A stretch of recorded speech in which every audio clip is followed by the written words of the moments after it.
Yeah, it's time to do some Nelson ratings. That's about all I can do. So I'll talk about mostly Marvel movies and stuff. I was going to do some makeup for reviews of some horror movies.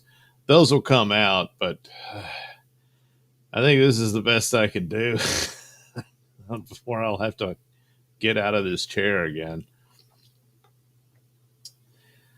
I'm thinking an hour, maybe two, is is tops for what I can do on these things.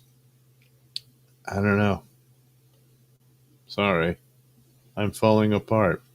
So anyway, we'll get to that. I've got a little preview for the Doodleverse comic, which of course is all the uh, Dabbleverse comic strips or Dabbleverse inspired comic strips. I've sent it to the printer. I should be getting the preview copy in a week or two, and once I decide that's okay, I'll go ahead and put in for them to put it in the online store over at Indie Planet. I don't know when that'll happen. Sometimes it takes a while. I don't know. Once in place, then I'll put the link out, and everybody can get order a print copy and or a digital copy, should you so desire, from the fine folks at Indie Planet. Took me too damn long to put it together, even though it's rather small. It shouldn't have been that hard, but work and stuff got in the way and all that, along with other things. And so it's likely it won't be ready in time. The idea originally, I was thinking, wouldn't it be cool if I could go to Hackmania and have my comic book based on Dabbleverse stuff? Boy, that was a nice dream. Turns out I wouldn't have been able to anyway. So at least the comic will be done. I mean, it is done, but it might not be all that available. I'm hoping it won't take that long before it goes live on the store. But by the time Hackmania comes and goes, it may not yet be available at the time. So, but it will be available at some time in the future. So, one can hope and all that. All right, let me do the super tip test. I'm pretty sure it won't work, but I'll go ahead and play the one AI thing I set up to see if it can be heard. So I don't know if that sound went across. Uh, I'll check back later. If you heard it, you can say it in the chat.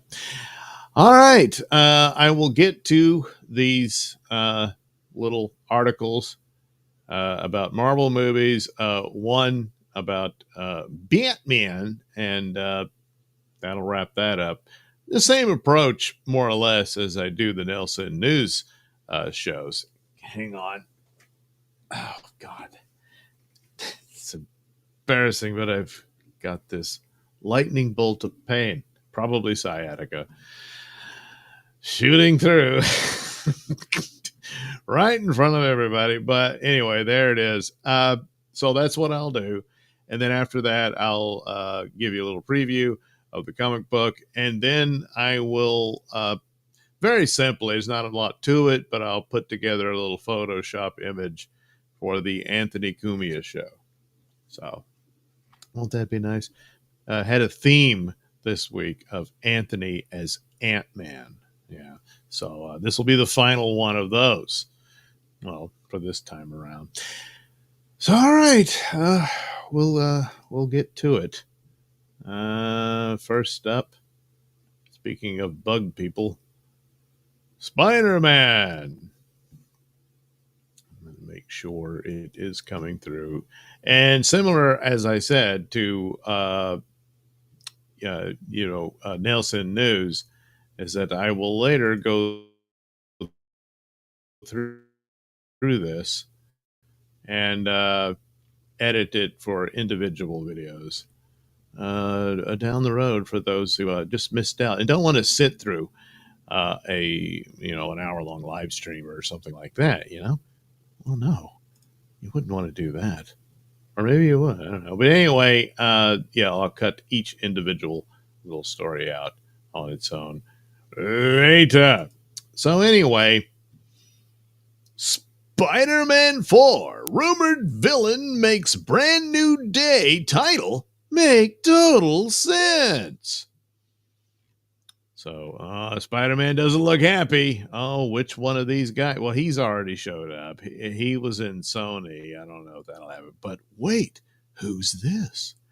So rumors are pointing to who will be the villain of Spider-Man 4, a character who would be the perfect fit for the sequel's newly revealed title.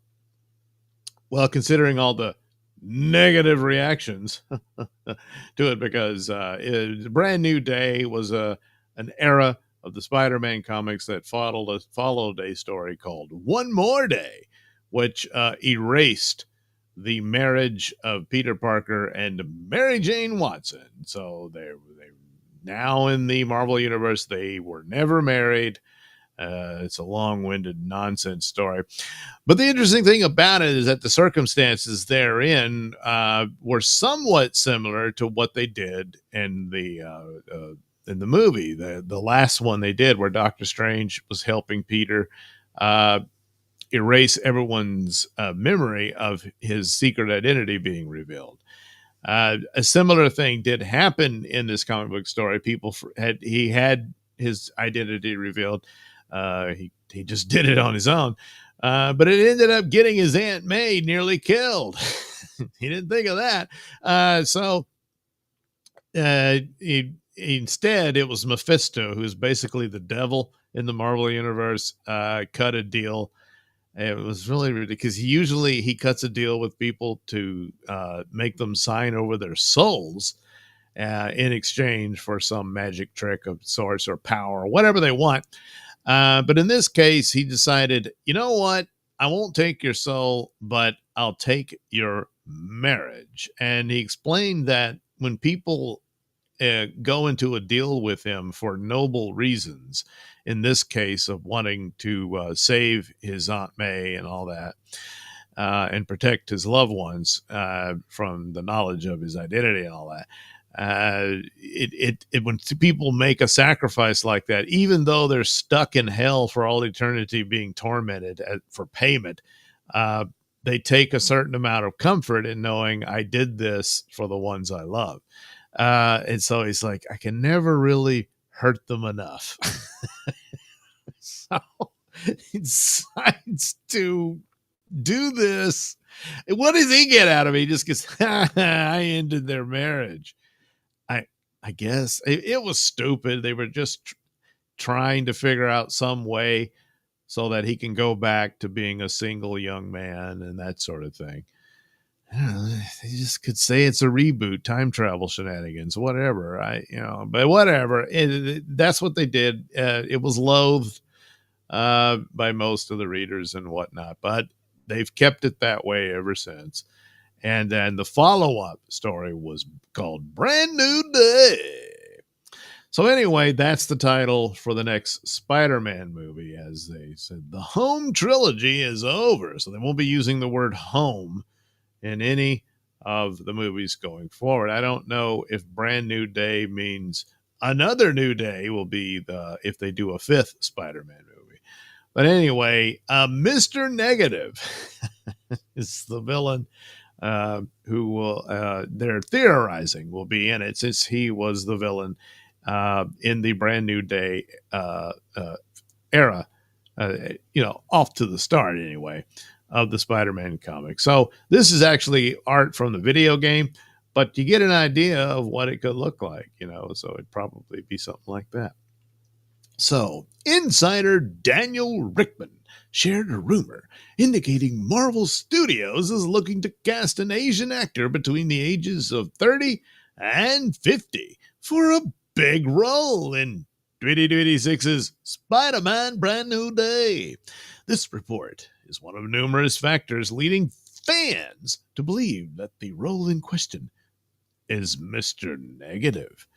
Further adding to that rumor in the week since the news broke, Stephen Young, I'm sorry if I'm getting it wrong, I probably am, who voiced Mr. Lin slash Mr. Negative in Sony's Spider-Man games, has become more vocal about wanting to play the role in the new movie. He asked, "What's a guy gotta do?" in response to the rumor. You might not want to know that answer. Important to note is that in Marvel Comics, yes, the Spider-Man Brand New Day storyline featured Mr. Negative as the primary villain. In that story, Spidey's marriage. Oh, well, I already explained all this. Yeah, his marriage to Mary Jane Watson is erased, which results in changes to history. Included in this is Spider-Man's secret identity being forgotten after he was unmasked in the public during Civil War.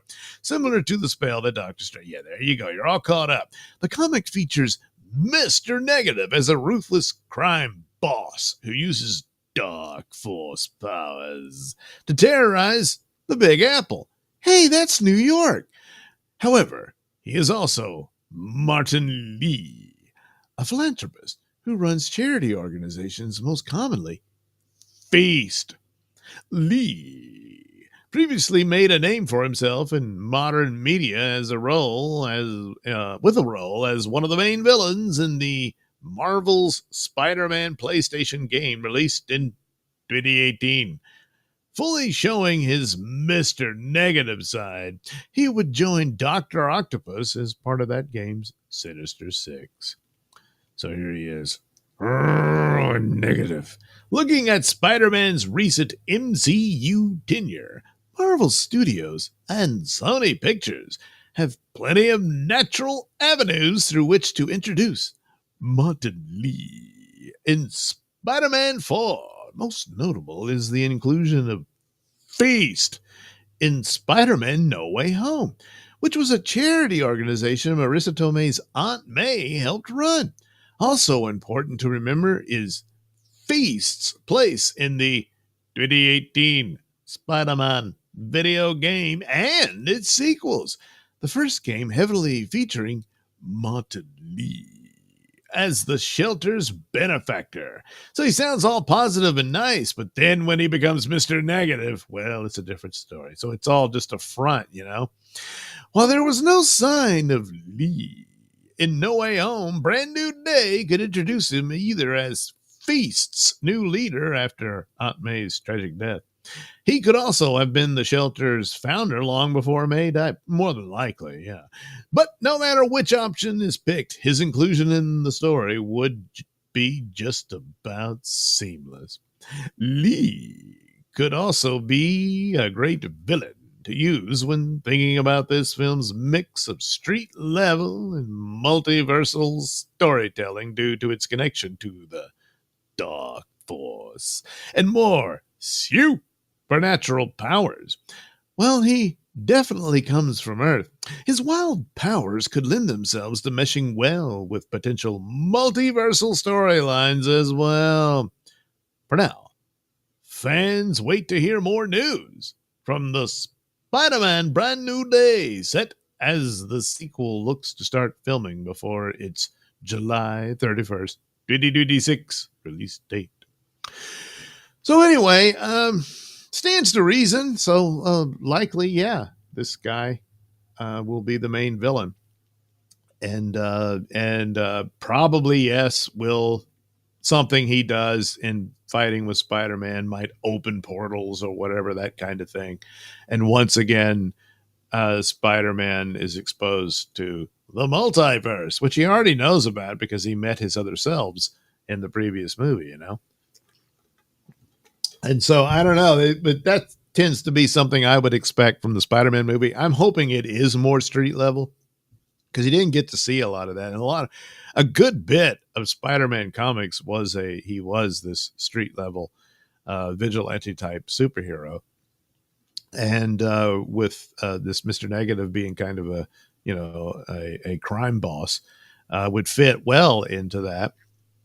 And then, but then giving the nature of his powers could be like an in credit type thing where, I don't know, his dark force punched a hole in the fabric of the universe or what have you, and exposes Spider-Man to What's Afoot with, Doctor Doom and all that. So, it's just a rumor, but kind of fits. Far more than those two. I don't think we'll see them, but we'll probably see this guy. So it's positively possible to see negative. Yeah.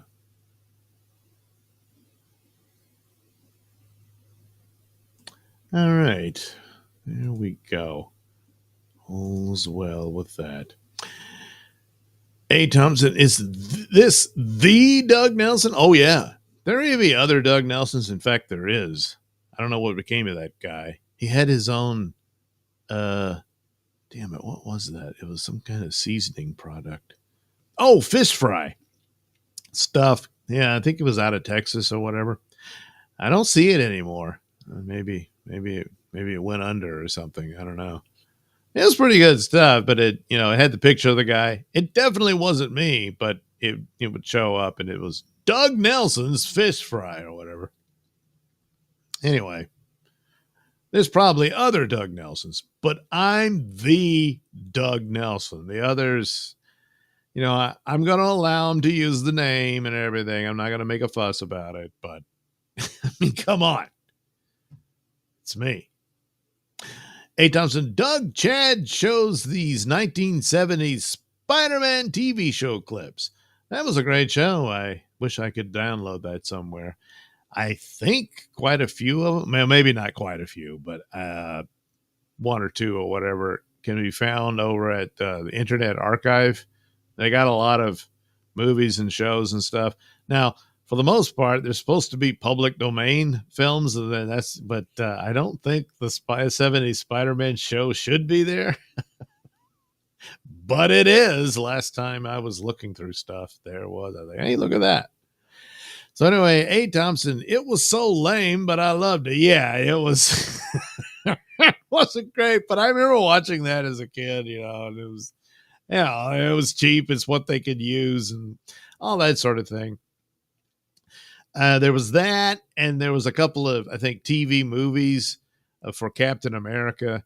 I think there was one for Doctor Strange. But finally, out of all that, The Incredible Hulk with Bill Bixby, for what it was, it's not that bad of a show. It was leaps and bounds better than Spider-Man, but it's the best they could do at the time. But still, yeah, A. Thompson, Doug, are you a beef or pork barbecue guy? I gotta say, more times than not, pork.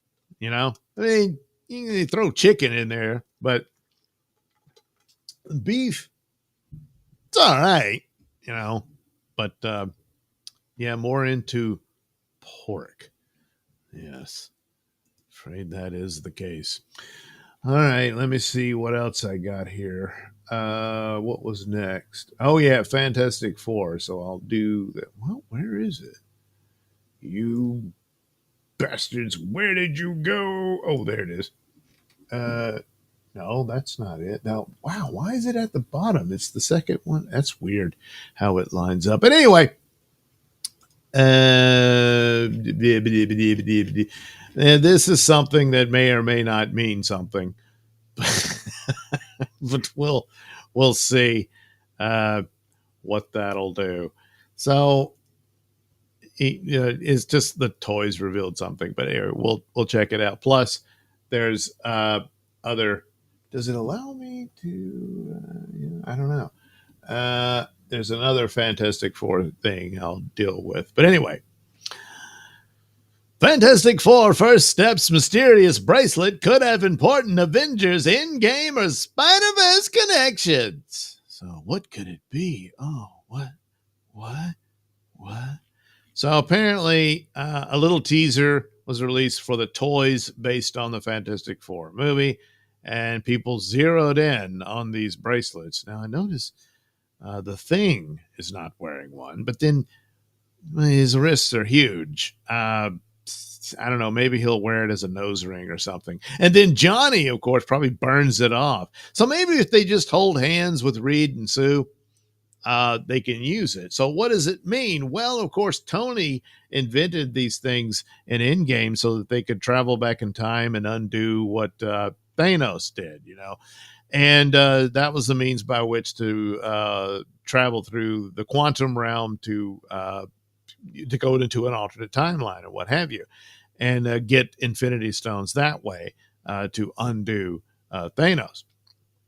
So that's the theory, is that this is a similar technology. I didn't see the Spider-Verse things, but they're saying a similar device was in there because it's Spider-Verse. So of course, it's the different Spider-Men and Spider-Girls and Spider-People meet one another in the multiverse of spiders.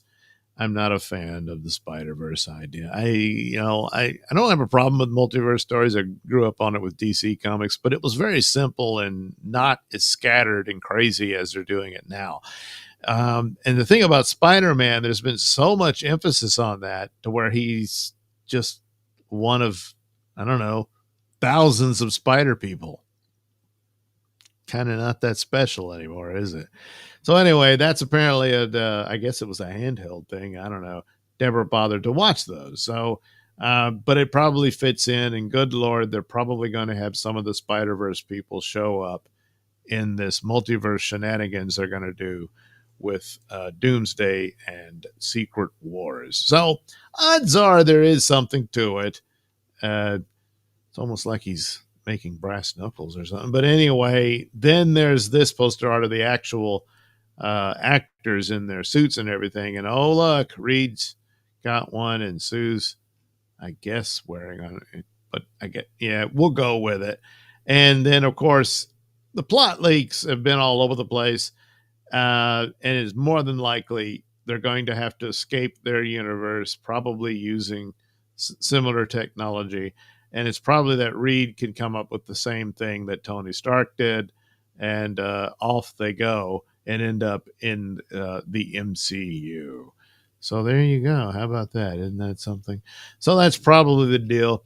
A lot of times when they release the toys and stuff, now I think this is the only image they did. They don't want you to see them in their entirety. I don't know why, really, because we've already seen them in their suits and stuff. But nevertheless, they'll give away clues to the plot of the movie and whatnot, especially when it's what villain's going to show up and that kind of thing.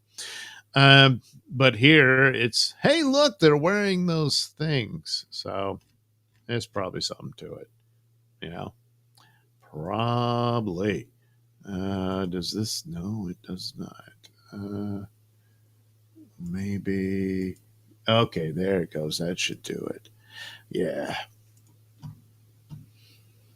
So what else for Fantastic Four? Well, we've got bold new universe of Fantastic Four with new poster and images. That's what the title of the Cosmic Book News says. But boy, a lot of people were like, God, enough with Pedro Pascal, because he's everywhere and that kind of thing. Yeah, he's a good enough actor. He can probably do all right, I guess. But he, and I guess they gray his hair. I don't know why he had to keep his mustache, though. But sometimes Reed Richards does have a full beard, so maybe he should have just gone ahead and grown the beard out. And I guess could have made that work. Well, whatever. But then this guy, that's supposed to be Ben Grimm. I mean, granted, he's going to turn into the Orange Rock guy, but Ben Grimm's supposed to be like a football player looking dude, and I don't know. It's miscast. I guess these two, they fit the characters more than the other two, but I don't know. Yeah, I don't know. But anyway, I do like the retro sci-fi aesthetic they're using from the 60s, since the 60s was their era. And depending on however this alternate universe functions, my guess is they are in the actual 60s for their film. In a lot of ways, they probably should have just scrapped the entire MCU and just said, we're starting over with Fantastic Four. It's this universe.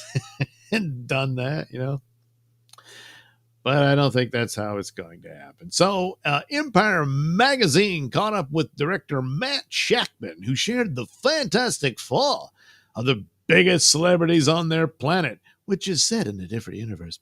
They're astronauts who become even more famous when they come home with superpowers. This is very much about the spirit of the space race. It's about JFK and optimism. It's imagining these four going into space instead of Neil Armstrong and Buzz Aldrin.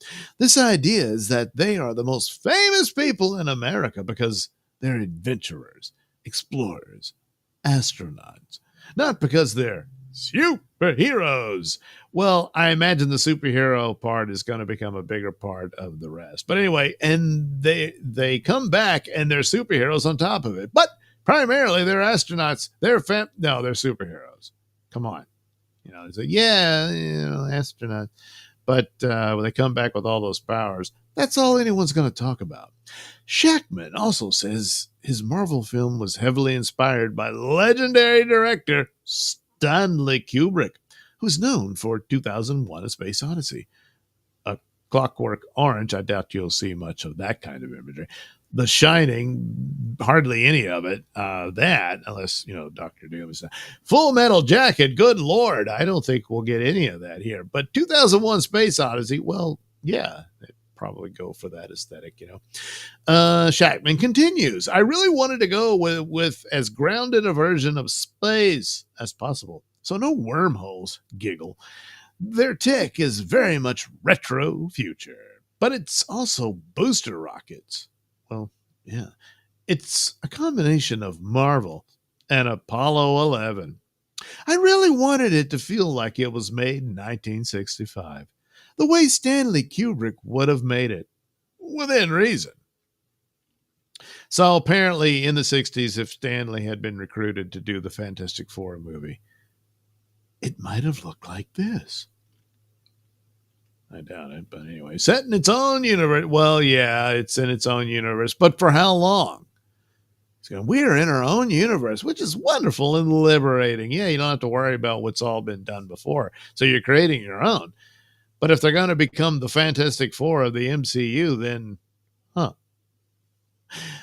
there's really no other superheroes. Uh-oh, well, there goes that theory that Dr. Doom looks like Tony Stark because he took over Tony Stark's body, But then again, maybe Tony Stark does exist here. They're it in this universe. I love the interconnected Marvel universe, but we get to do something so new and so different. Oh, wait. There's no running into Iron Man or whatever. Oh, well, there goes that theory. I was going to say that Tony Stark still exists. He just never became Iron Man, And then Dr. Doom takes him over, swaps bodies with him, and leaves him in his old scarred, messed up body, and I don't know, tosses him out of a window or whatever. But it says Iron Man or whatever. Could that mean no Tony Stark?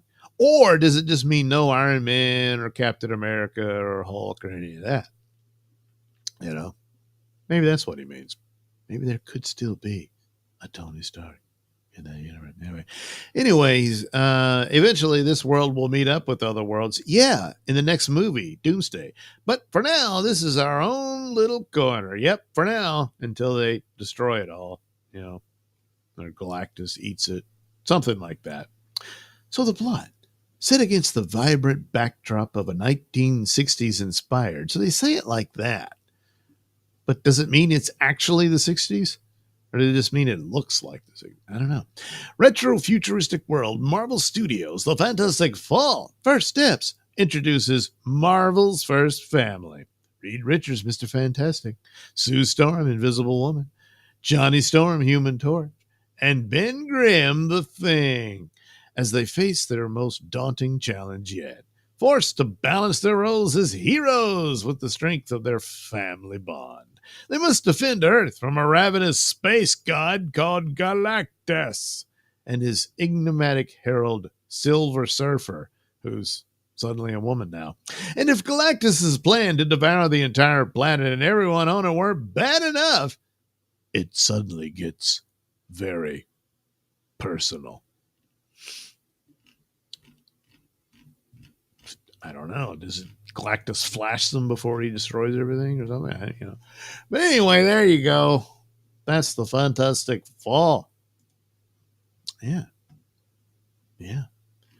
Uh, well, it's all A. Thompson. Let's see. What else does A have to say? Doug, are you beef or pork? Pork. A. Thompson, any cattle auctions coming up? No, not lately. Uh, but sooner or later, yeah. Then just haul them up, take them over to the sale barn, and they do the auction. And I get a check. Hey, Thompson, do you shop at Walmart? Yeah, I did just recently. Bought a couple of things, but geez, there's a lot of stuff there. I mean, it just, I don't know, it's just not the same. And there's a lot of stuff I go for and they just don't have it. And I always have to order stuff. Yeah. Anyway, hey, Thompson, did you see Karmic X? He was yelling about something, had to mute it in car with kids. What was Karmic X angry about? I don't know. He seemed all right on Pat's show last night. Well, it's morning, so last night. uh, requested a lot of songs and stuff like that, and seemed to be all right. So I don't know. Hey, Thompson, Doug, do you have a comic book collection? This is a joke, right? Hey, Thompson, Karmic X was really upset. Well, I guess something happened in between Pat's show and his stream. I don't know. Hey, Thompson, Doug, have you ever ordered anything from Bang Good, Temu, Lazada, Tubu or Toaboa, AliExpress? No, I have not. I have not ordered from those online operations. Yeah. All right. Well, on to the next story.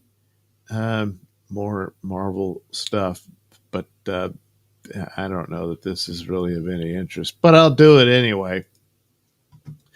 Oh boy, we're all wondering what's to become of the Young Avengers. Yeah, I know, no one really is, but apparently they made an appearance on something that I didn't see and probably never will.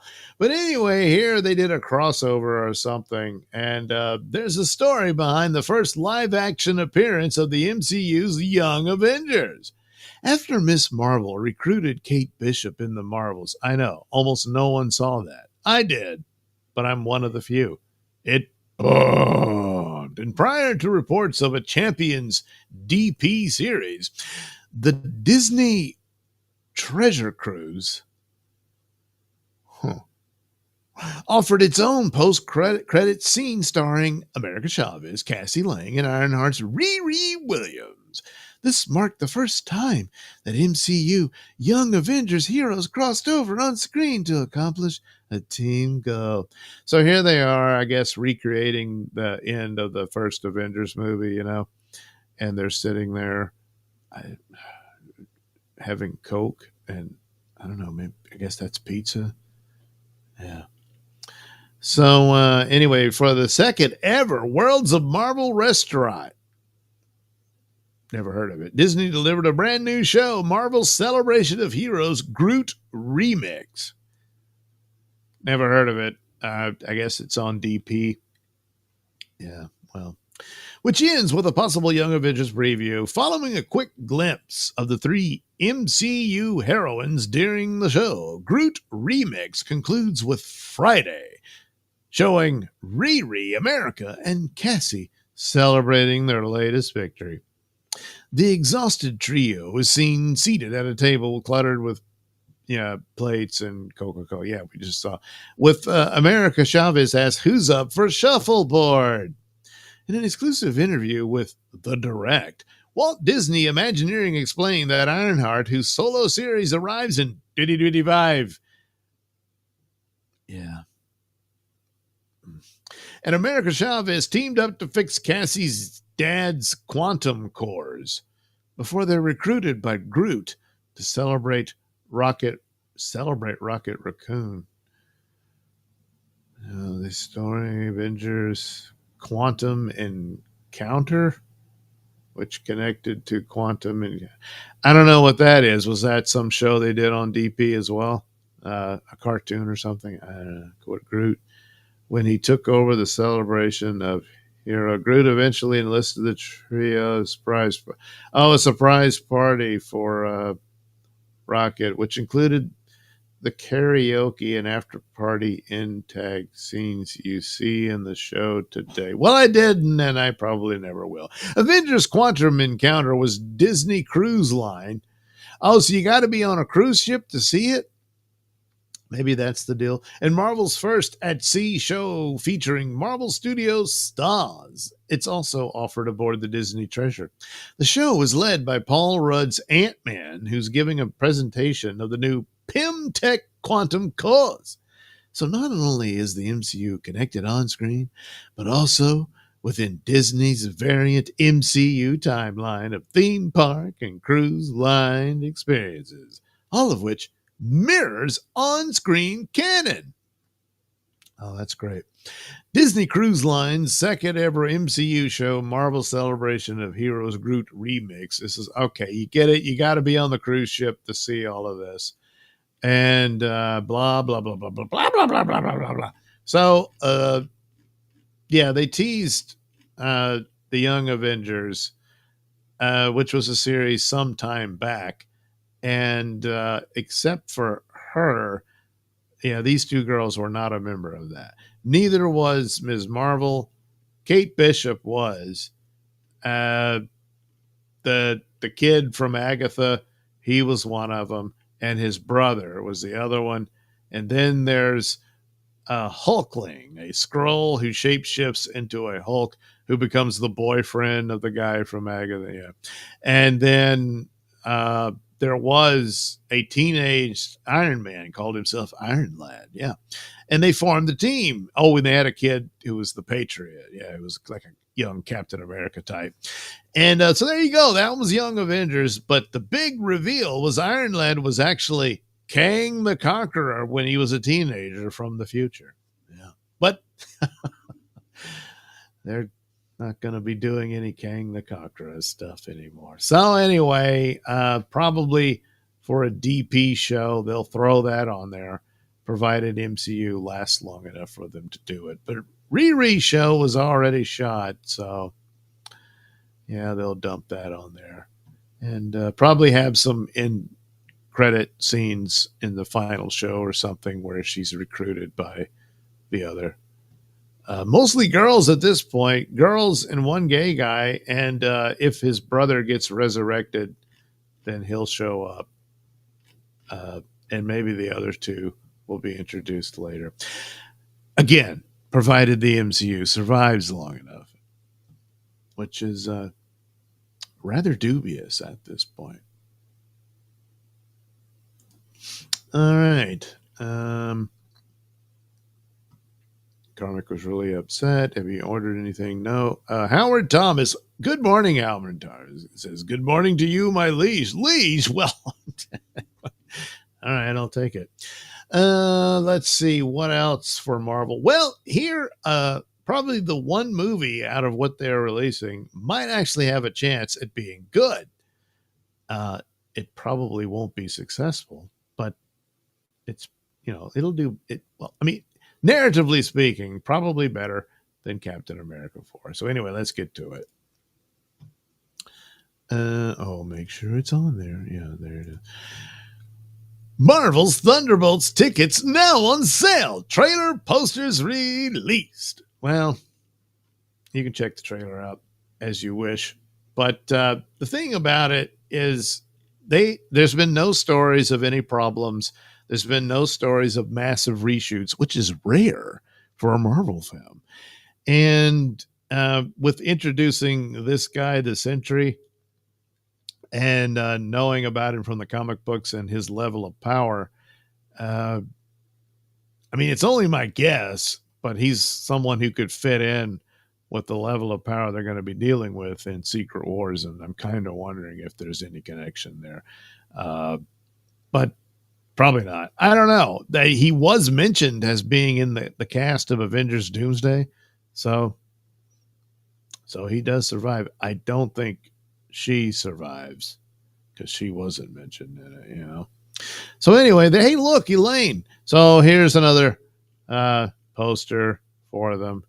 Oh, another poster. Oh, look, it's going to be in Dolby. Um, then another poster.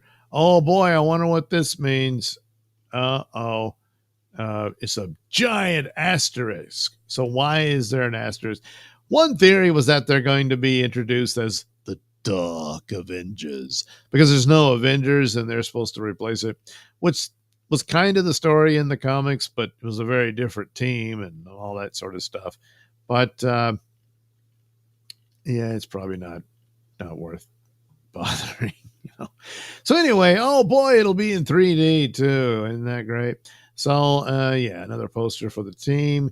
There she is dancing with Daddy. Some artsy fartsy poster. Another one here where they're look, they're struggling to get along.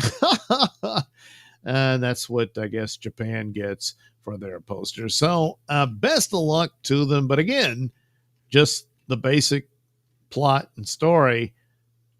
It's probably cohesive and will work.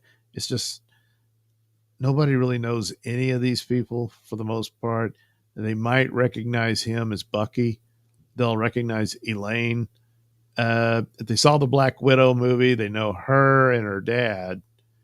But they probably didn't watch Falcon and Winter Soldier, so they don't know him. He was actually the most interesting character in that show, but was kind of wasted. If they saw Black Widow, they know the gender-swapped Taskmaster. If you saw the second Ant-Man film, you kind of know her, but she's in a different outfit this time around. If you didn't see any of the DP shows, you probably don't know who the hell Elaine is here.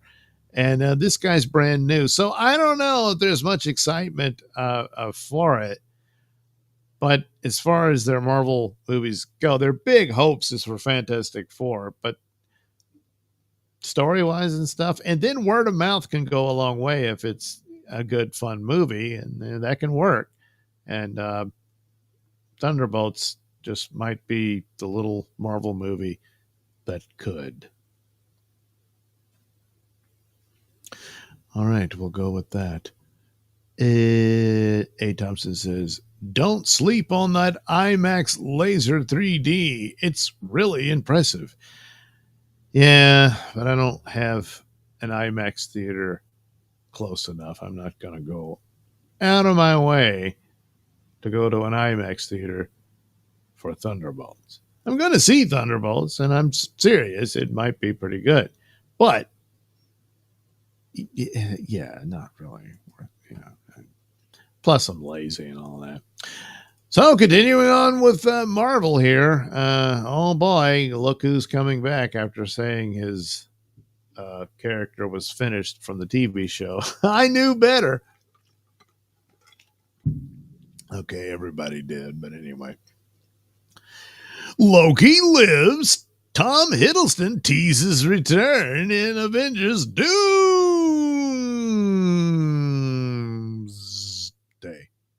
So there he is. Yep. Tom Hiddleston is one of the 27 actors Marvel Studios confirmed to be a part of the giant cast of Avengers Doomsday. The return of Loki is somewhat of a surprise. No, it's not. It's not a surprise at all. As it was thought, Hiddleston might have finished with the role with Loki season number 2. However, you can't keep a good trickster down for long. Hiddleston appeared recently at the Olivier Awards and was asked about Avengers Doomsday. You get it. Very, very excited, as Hiddleston said.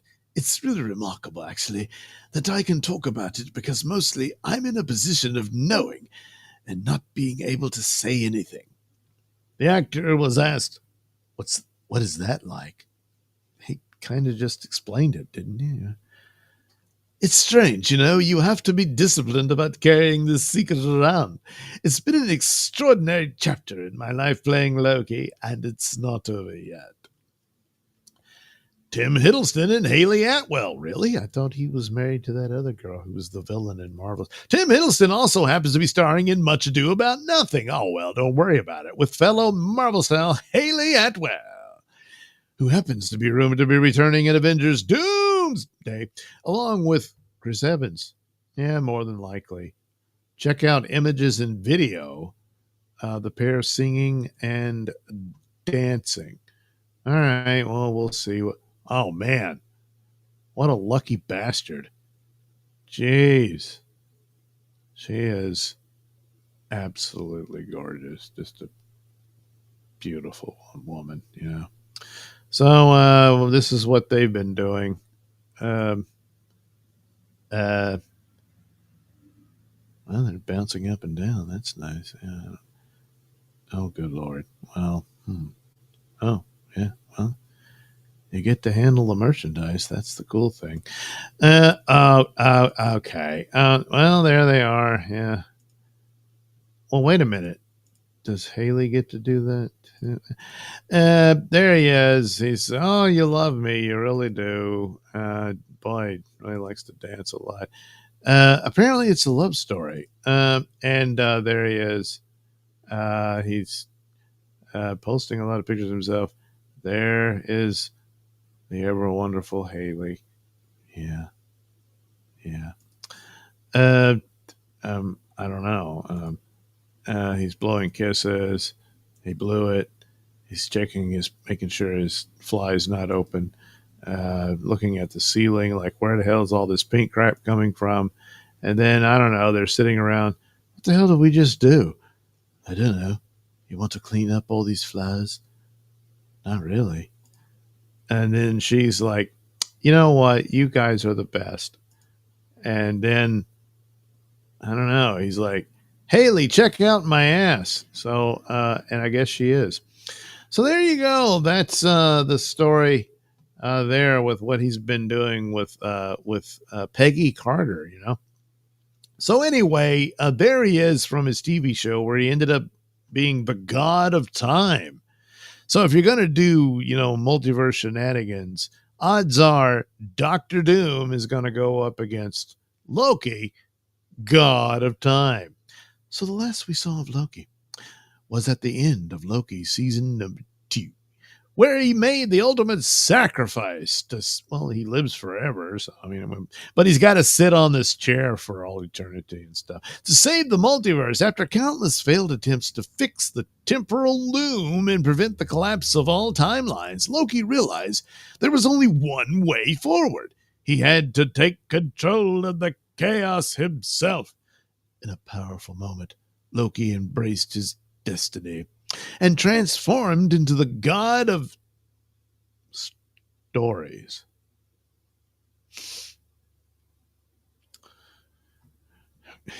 Okay. Sitting alone on a throne at the center of time, holding together the multiverse like the roots and branches of a great tree. And then he's going to show up. Give me all that power. No. And then he'll probably get it. And that'll kick off Secret Wars or something. Anyway, while plot details are unknown, Avengers Doomsday is in part an adaptation of the Secret Wars stories from the Marvel Comics, not those knockoff Marvel Comics. The most recent story, released in 2015, saw the Beyonders. Yeah, the original was just one Beyonder, but then later on, I don't know, he had fans, they formed a band. Beyonders attempt to destroy the multiverse. If something similar happens in the MCU, which in Loki it already did, but they'll do it again.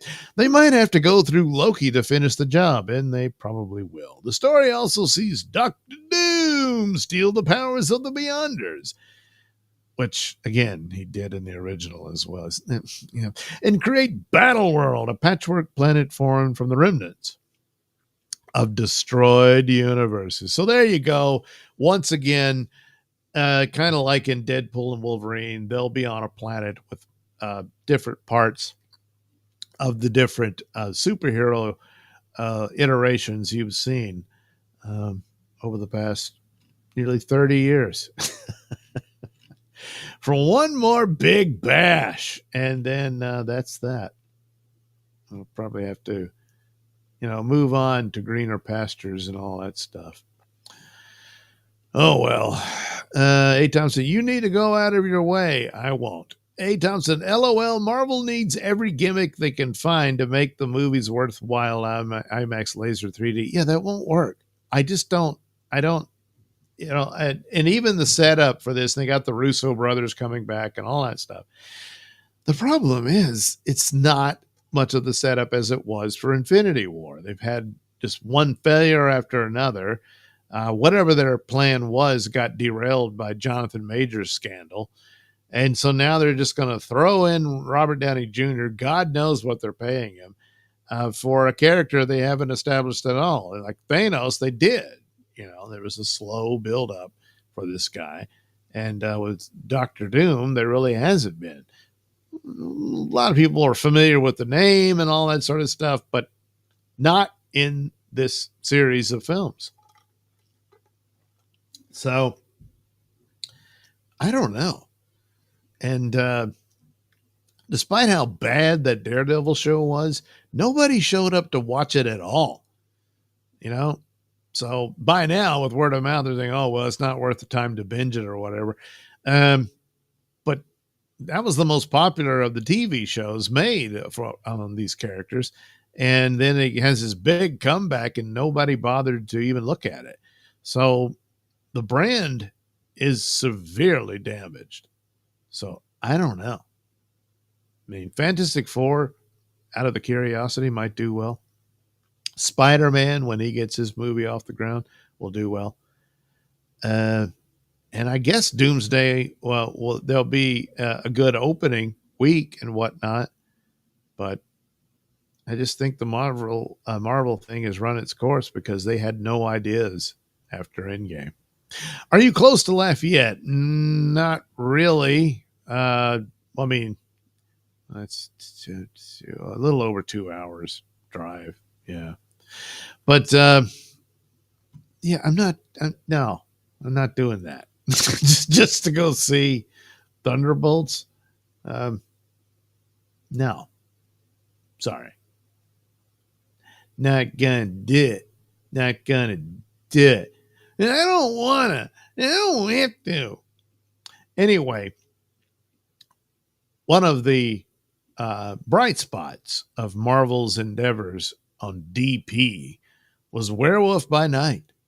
Well, probably because it was, ignored by the powers that be. So it was able to be an okay little movie. Marvel ditches DP Werewolf by Night sequel for a comic book instead. Jeez. I mean, it was actually surprisingly good. It was just a little thing done for Halloween. And I thought, oh, maybe they'll do more of these each Halloween, but they haven't since. And, it was just forgotten and whatnot. And it looked like it wouldn't have cost much to make another one. And that was another cool thing about it. And besides, he's a werewolf. I mean, how hard is it to make a werewolf movie? Apparently very hard. That was that. So it's learned, according to Matt McCloy of Cosmic Book News, that Marvel has more plans for Werewolf by Night by Michael Giacchino. Hey, he was the music guy who directed Werewolf by Night and surprisingly did a good job. I didn't know he had directing chops. But anyway, oh boy, another one. That'll be cool. But it won't be another DP MCU special. It will be a comic book instead. Werewolf by Night debuted nearly 3 years ago on DP and was generally well received, even though it's a bait and switch, much like most of the MCU has been post-Endgame. What do you mean? Fans hoping for more live action will have to keep waiting until the next full moon and beyond. But Marvel had just announced Michael Giacchino is writing a new Werewolf by Night comic book to wet your whistle. Well, it's not a new live action special. On the bright side, A Marvel Comics exec recently confirmed that all the comics are good for nowadays is setting up things for the MCU to generate new ideas and new stories that can serve as creative fodder for eventual film and animation development. So the comic book is not all that important, is it? So it could very well be possible that Michael Giacchino is writing the new comic with the hopes that it will lead to a new Werewolf by Night live action series or special. So there is that. Maybe that'll happen. I don't know. The comic book is also claimed to focus on Jack Russell. Yeah, that's his name. And not Elsa Bloodstone like the DP special. Details below. Werewolf by Night, Blood Moon Rise. There's the Blood Moon Rising. Gets released July 31st. So, well, he looks a lot different than here, you know. So, Werewolf by Night, Blood Moon Rise details. Giacchino also confirmed the new comic is not connected to the DP MCU special. It could be a lost story from the original run in a way, Giacchino told Entertainment Weekly. There's a fun twist to it that I think is going to be really interesting for people who are into Jack Russell and that lore. Details via Marvel.com. The Academy Award-winning composer made his directorial debut in the acclaimed Marvel Cinematic Universe special. Now, he teams up with artist David Messina from Ultimate Spider-Man to deliver another tale of terror starring Jack Russell. This time set in the Marvel Comics universe.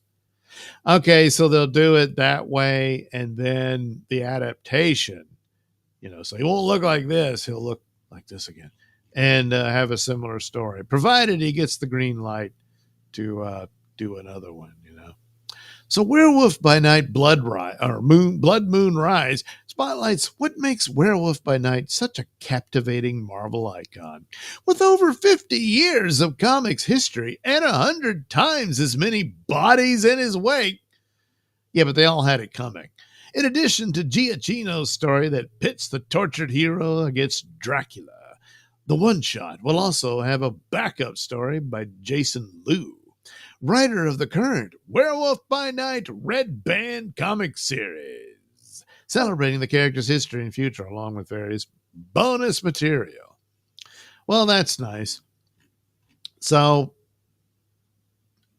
I'll check it out, But, of course, if it could lead to a script and a new special, yeah, that would be nice. That would be nice. You know the superhero that Werewolf by Night introduced? Moon Knight. Did they do that in the... No, they didn't. They basically wasted Moon Knight on nonsense. But at least Jack Russell got a pretty good little Halloween special. So that's something.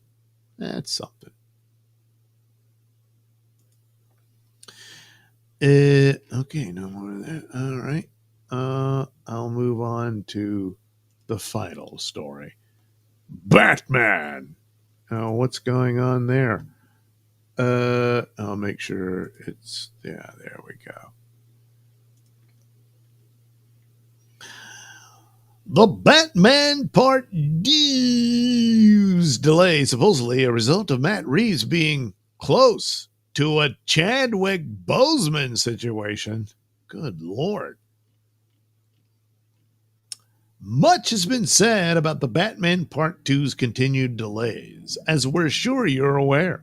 Social media scoopers and DC fan accounts alike have spent months hinting that work has been pushed back due to personal issues in filmmaker Matt Reeves' life.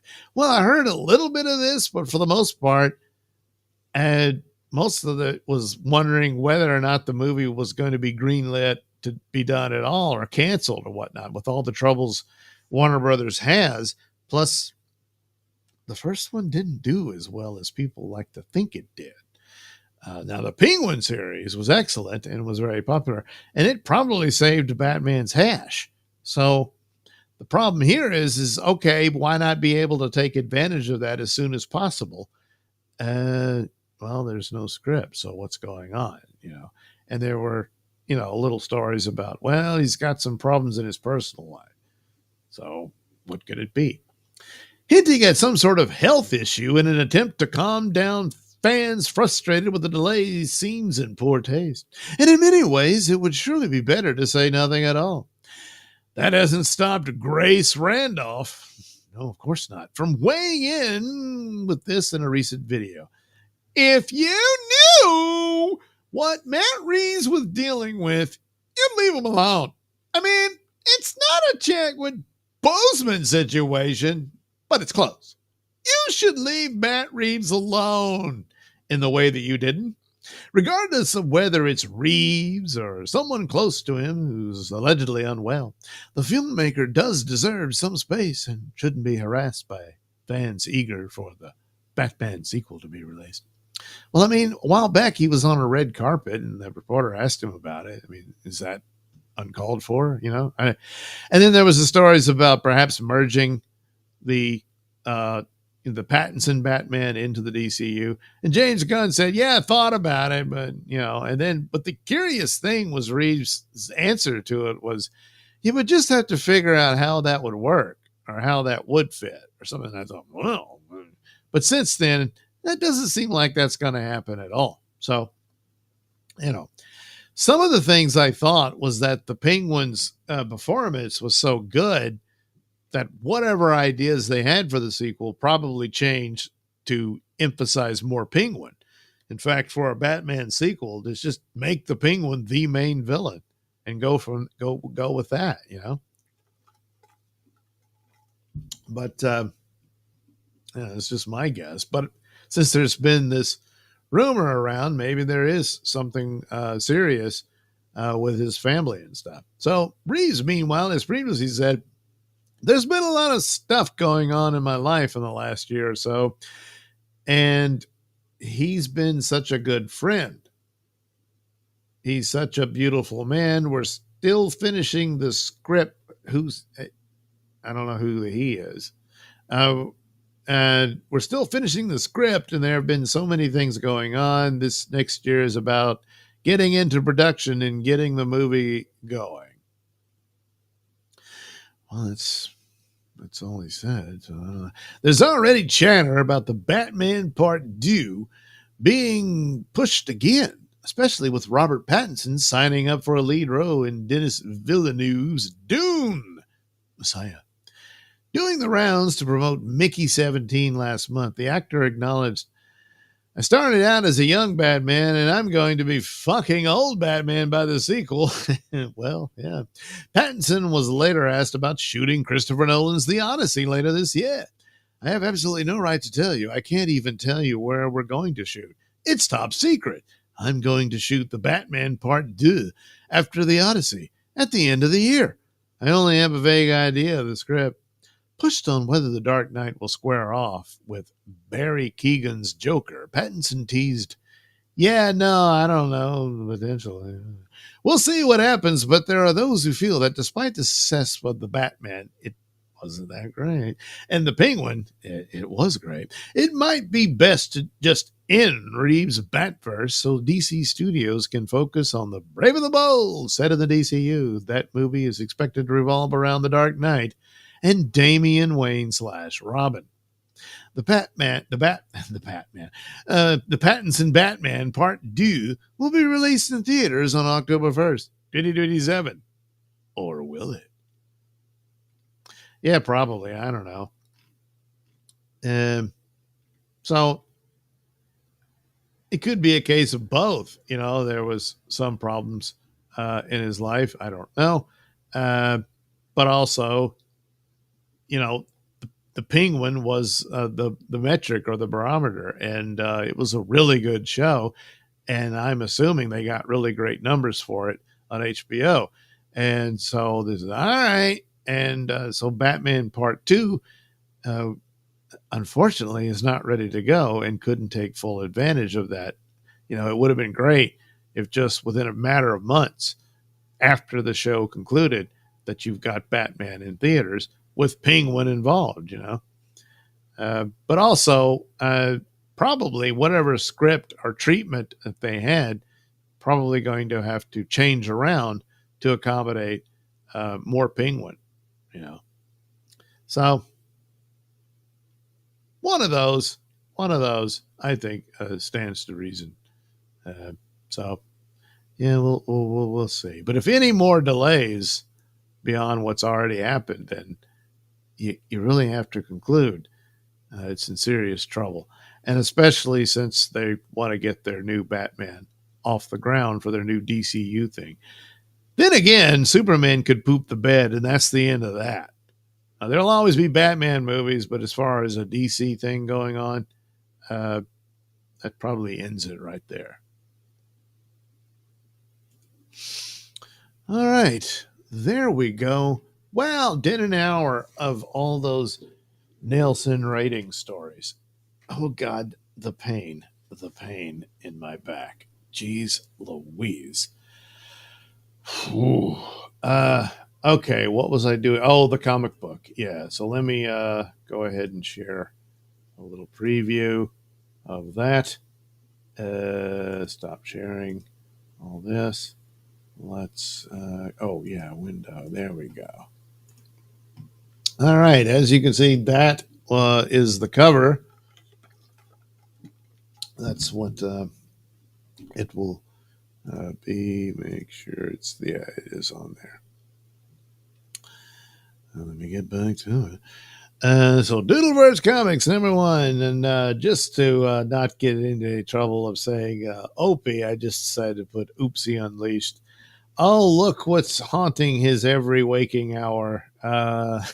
Floating Anthony Cumia heads. So featuring your beloved Dabbleverse characters, and that's true. And then, of course, here in the corner, Steel Toe. There you go. So that's the cover for Doodleverse Comics #1. And virtually all of the art is actually just little doodles that I developed up into comic strips. So this would be the preview pages on the store when it goes live. So you'll see some of these and that and that one. And this is actually the first page that'll appear. There's one Steel Toe, Kevin Brennan. Hey, look, it's Pat. And Zumach with floating heads of Carl of Who Are These Podcasts. And then Melton telling him, because you're dumb, nerd. You're dumb. So there you go. That's a good way to start it off. So that's what will make up the Doodleverse comic book. Cool, huh? I'd like to think so. And I do. I mean, I worked hard on it. I worked so hard. Okay, let's get to the Anthony Cumia in credits Photoshop. Live here on Nailsin Ratings Live. So I got this pre-made shot, of Anthony's little set, that he does his show from.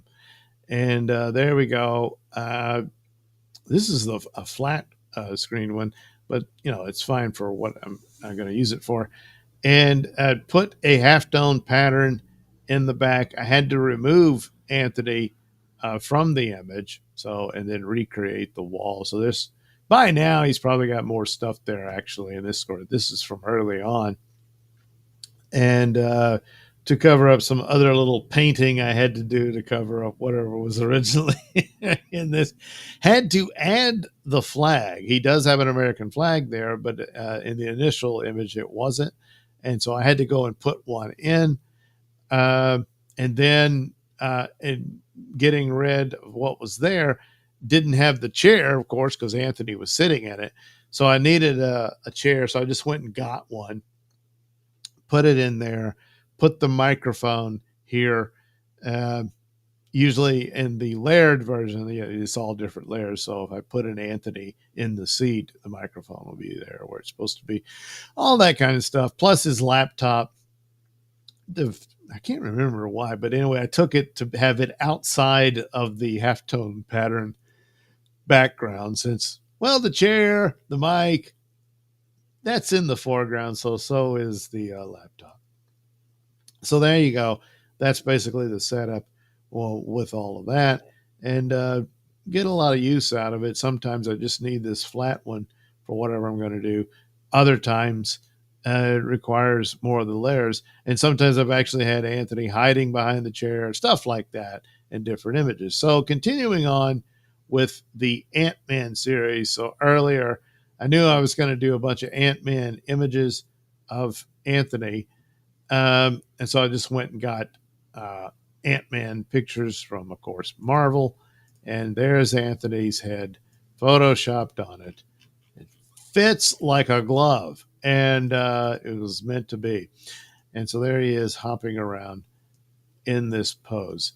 Now, Ant-Man can shrink to a very small size. So there, there we go. I don't know. Having like, I don't know what. So, although that's the idea, you know what? Yeah, yeah. I think something like this. Yeah. So we just duplicate uh, Anthony, and like, oh, he's doing his shrink power, you know, and then duplicate it again. Oh yeah. Oh yeah. So he's jumping around, jump around, and he's got ant powers, so he can just play. Yeah, we get it like this.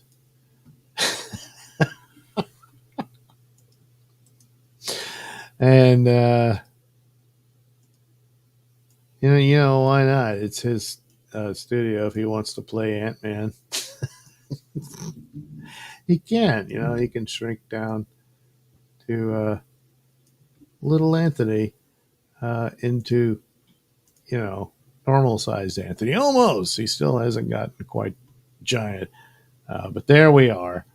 Uh, Anthony. Anthony as well, Ant Man.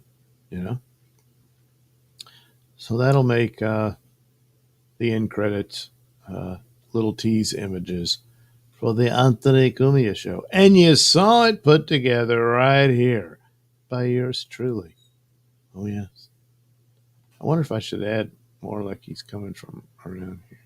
Maybe so, yeah. I can't leave well enough alone. Uh, uh, uh, uh.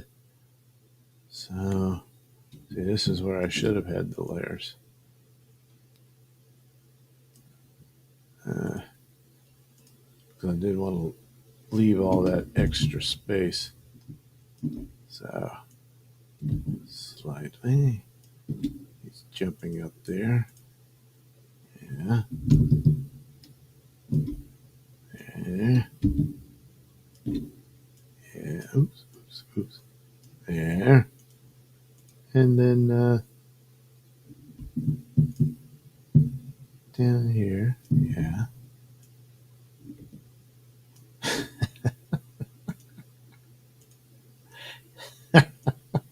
There you go. Okay. I think that'll be enough. There you go. Anthony Cumia is Ant-Man. Yeah. Fun, huh? I would think so. And I do think so.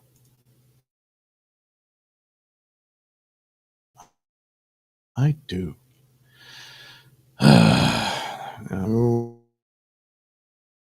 Oh,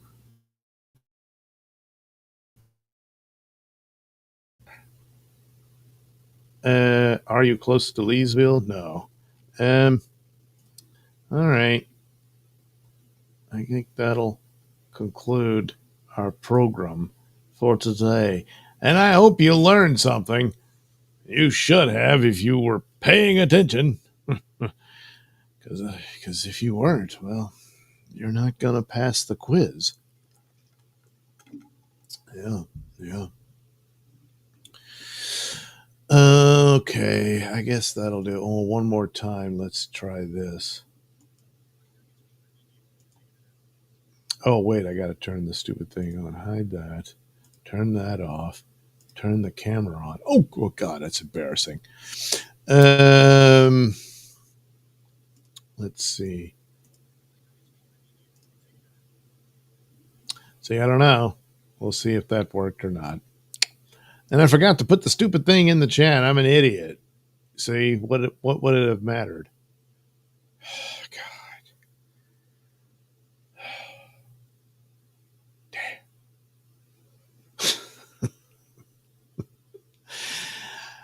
All right. Thanks for watching. We'll do it again soon, provided I'm able. And I don't know.